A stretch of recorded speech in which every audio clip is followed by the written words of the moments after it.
Yeah!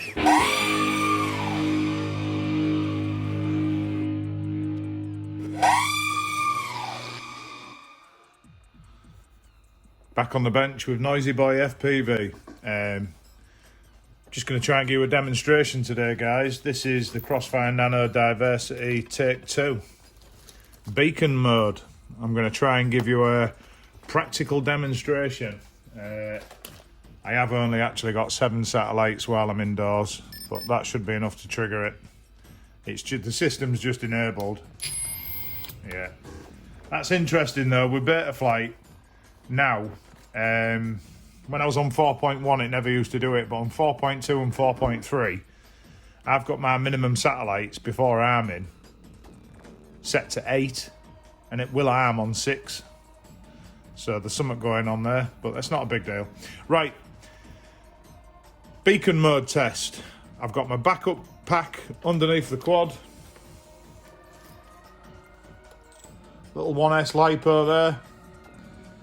I'll put up the wiring diagram so you can see how that connects. I've just got like a little micro GST plug connecting the LiPo so I could remove it if I wanted to.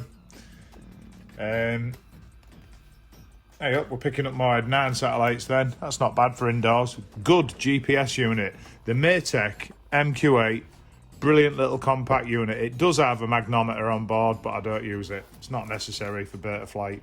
Probably for INAV and all that, but anyway, getting off track now. So, right, let's arm the quad.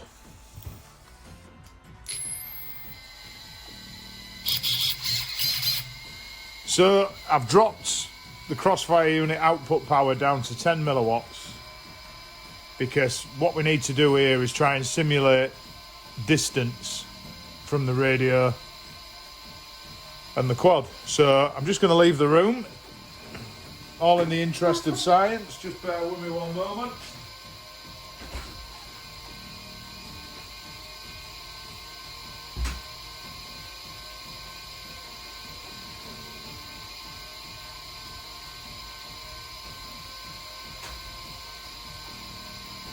Right, I'm back. Right, so now my radio's across the other side of the house. So on 10 milliwatts, there's obviously some sort of signal degradation now. So if I yank a lead now, the GPS unit should remain armed, and the Crossfire Nano Diversity. So let's go for it. Right, we're in beacon mode now. GPS unit has remained on. So just bear with me, let me get my radio.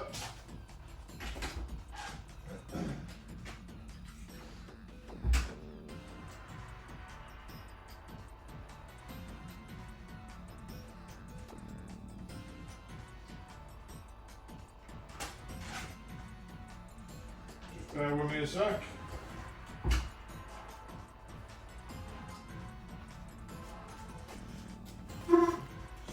I just wondered whether it had worked through the new agent light lure.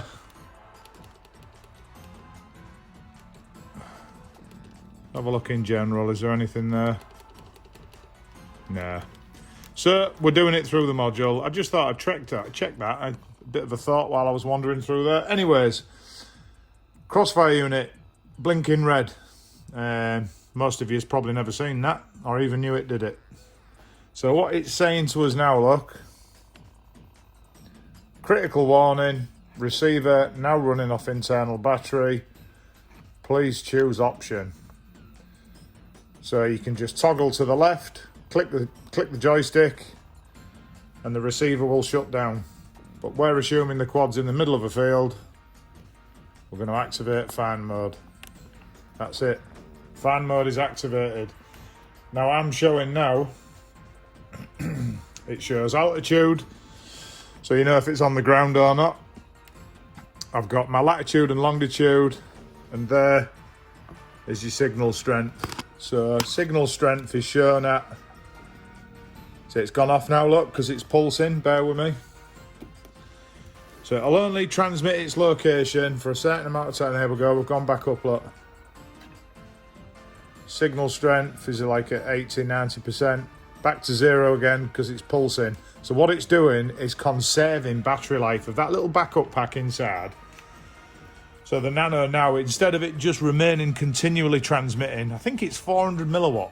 I seem to recall reading that. So that is only a little battery. So if it just sat there screaming away, what you're going to get, half an hour, maybe an hour. So what it does is it just pulses, shuts down, pulses, shuts down. On your Tyrannus, you've still got your latitude and longitude location there in the bottom left. So even without beacon mode, if you've got GPS and you crash, and even if you chuck a LiPo, before you turn your radio off if you're flying long range, get your phone, take a photograph or write down the latitude and longitude, but that is only its last known location.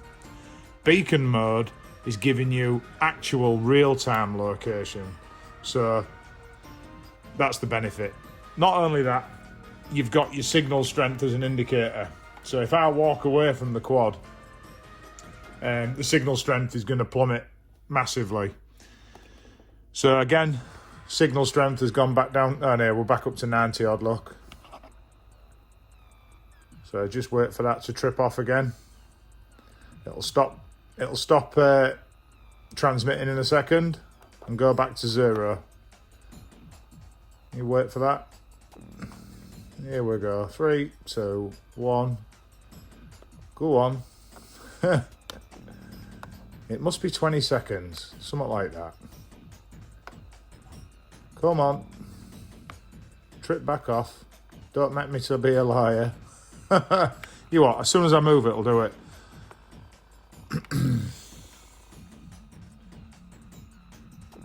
Come on. It's not pulsing this time. That is a strange one. Anyways, there's your signal strength indicator. So it does pulse and it does trip on and off. Maybe it's because we're doing a test at such close proximity, I don't know. But there you go, it's gone off again, down to 0. There you go, it's ramping back up again, look, up into the 80s, 90s.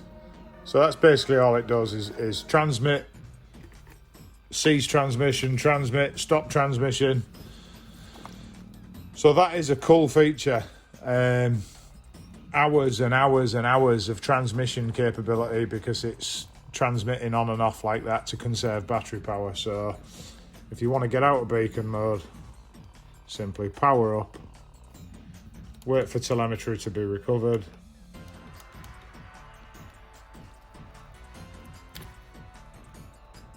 and off she goes. So the system's now powered down. So if I was to power back up now,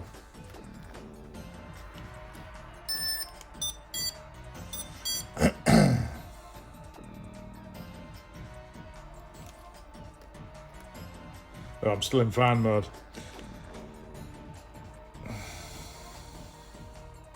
Connecting.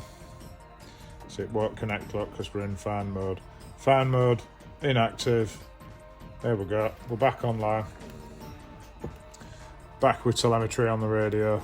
So that's just to show you that function, really, of the nano diversity. And that is, if in my opinion, if you're flying long range, you see now I've disconnected the LiPo with connection.